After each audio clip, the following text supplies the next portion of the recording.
All right, guys, welcome back to another video. As I've mentioned previously, I've made a playlist now with all of my Xbox, Activision, Blizzard acquisition videos. So if you want to see everything, stay up to date, go check out that playlist. We have an exclusive article here from Axios, and it's talking about the Call of Duty stat in the UK. As you know, with the CMA, they talked about the amount of players that would actually be switching away from PlayStation if Call of Duty was taken off of the platform, and they would be going to PC, they'd be going to Xbox, they'd be going to other platforms. And the stat that the CMA came up with when they provided their provisional findings with their concerns about this deal, and mentioning that they want to see structural remedies, although they are still open to behavioral remedies, which the behavioral remedies are the things that Microsoft has already made with the 10-year deals to NVIDIA GeForce Now and to Nintendo, and waiting for PlayStation to sign a deal so that they can keep Call of Duty on their platform for at the very least 10 years, which is a phenomenal offer, if you ask me, from a competitor giving their first party title to their biggest competitor, which would be PlayStation and Microsoft versus Microsoft, for 10 years. I mean, it's unprecedented, that deal, but they haven't signed anything. And one of the stats that the CMA is saying why this deal potentially could be anti-competitive is because 24% of gamers in the UK, based off of the survey that they did, would be switching away from PlayStation if Call of Duty came off of the platform. And now Microsoft is disputing this UK stat about the percentage of people that would actually switch. This is, again, an exclusive article here from Axios saying Microsoft says the UK regulator that might block its Activision Blizzard acquisition has significantly overcounted the potential impact of making the Call of Duty franchise exclusive to Xbox and PC, the tech giant first tells Axios. Now, why does this matter? Because of all the stuff that I just said about the provisional findings and their pushback against this deal, with that being a major thing that they did cite within their documents.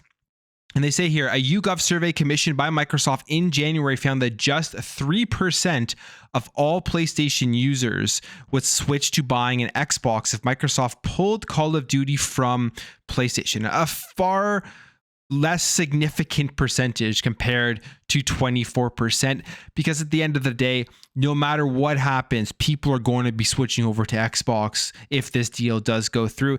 And even if this deal doesn't go through, you may potentially at some point see a 3% switch from PlayStation to Xbox. I mean, every single generation that comes out, people are switching back and forth between their main console that they do play on. Even for me, I mean, I've played Xbox my entire life, but last generation, I bought a PS4 first. It was the first console I had for about a year and a half before I bought an Xbox One, because of the just abysmal launch of the Xbox One with the Kinect stuff, the DRM. Although that did get all reversed, it just kind of threw me off. It made it seem like Xbox wasn't focusing on games, whereas PlayStation was. And then this generation, I got both at the same time, but Xbox by far has been my platform that I've played the most games on compared to the PlayStation 5. So that happens. It's not an uncommon thing. People switch, people change where they spend all of their time playing games all the time. So 3% isn't that big of a number, especially for a massive game like Call of Duty, if it were to come off that platform, with the amount of people that are going and playing that game every single year.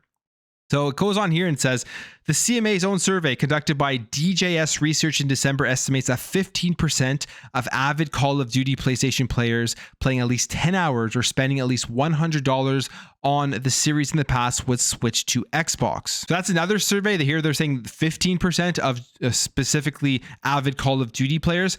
Then they say the CMA's own figure for all PlayStation owners who'd leave for Xbox is redacted from the public version of its recently released provisional findings, though is cited as proof that PlayStation is likely to lose a significant share. And then Microsoft also said that the survey found that 10.5% of Call of Duty gamers who ranked the franchise as one of their favorite two franchises would have switched to the consoles.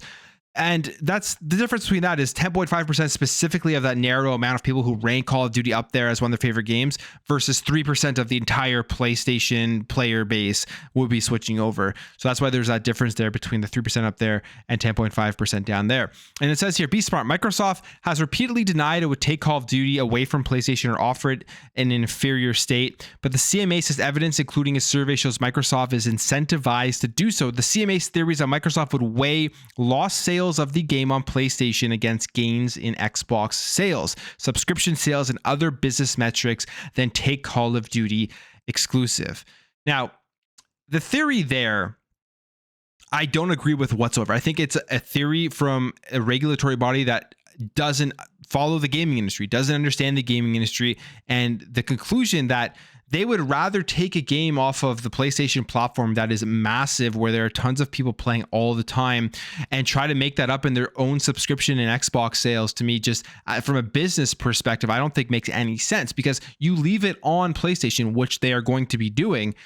You're going to get paid from PlayStation anyways. Your direct competitor is literally going to be paying you every single year to grow, to go out and continue to compete against them. So this is why I don't think that the incentive to take Call of Duty off PlayStation is there at all for Xbox, which they have obviously said multiple different times. But you're Phil Spencer, you're Xbox, you're like, okay, keep Call of Duty. You already have a very established player base that is going to be paying us so that we can reinvest that money into Xbox Game Pass, reinvest that money into growing our ecosystem, into marketing, into all of these types of things that at some point in the future, those players that may have switched over if we would have taken the game off will probably come over anyways, because our ecosystem is going to grow. It's going to get better. And if you guys aren't willing to compete with us, which this deal is going to create, which is competition, then they're going to come over whether Call of Duty is there or not. So that's why I don't see why they would be incentivized to take Call of Duty off, thinking that it would give them a better return on investment, keeping it exclusive to Xbox. I actually don't think it would. I think the return on investment for Xbox is going to be better by keeping Call of Duty multi-platform, just like they did with Minecraft. Goes on here and says what they are saying. As we have said all along, it makes zero business sense to take Call of Duty off of PlayStation. Rima Laley, the corporate vice president of Microsoft Competition Law Group, tells Axios. And I don't think Rima is lying. I think they've looked at the numbers and they've come to the conclusion it just doesn't make any sense. She said, YouGov's finding of 3% of PlayStation players switching to Xbox was too small to hurt Sony's ability to compete and too small to make a withholding strategy profitable for Xbox. Now, Axios goes on here, gives us a little bit of the between the lines, a little bit of analysis, and they say the conflicting Microsoft and CMA surveys are similar, though not identical. The UK survey found that a hypothetical loss of Call of Duty to Xbox and PC would send 9% of avid Call of Duty PlayStation players to buy a PC, for a total of 24% switching from PlayStation to another platform. Microsoft's survey was focused on console switching. The only response it gathered regarding PlayStation fans switching to PC were obtained through write-ins. Now, what is next? The CMA, they're looking at all of this stuff. Microsoft has gone back against the provisional findings, presented their case. They've talked to third parties, and the final ruling will be on April 26th. And they've lined this date up right with the final ruling for the European Commission, which a lot of people are saying they're doing this because they're potentially going to be having similar outcomes for their decisions for this acquisition and for this merger. And we saw articles last week saying that the EU is satisfied with the remedies that Microsoft has provided when they went and they presented their case, when they offered the 10 years to GeForce Now, they offered the 10 years to Nintendo, and that now they are likely to go ahead and approve this case. It's analysis, it's speculation, it's not set in stone. We don't know. Things definitely could change between now and the end of April. But from what we are seeing right now, people are thinking there's a good chance this thing is going to go through.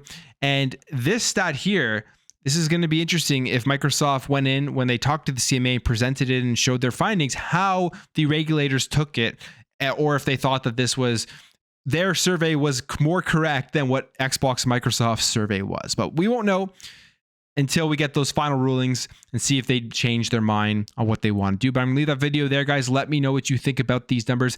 Do you agree with Microsoft's survey? Do you agree with the CMA survey? Do you think that there will be such a significant amount of people that would switch over to Xbox if they were to take PlayStation off of the platform? Let me know what you guys think about all this stuff. If you enjoyed this video, hit that thumbs up. If you're new here, hit that subscribe, and I'll catch you guys in the next video.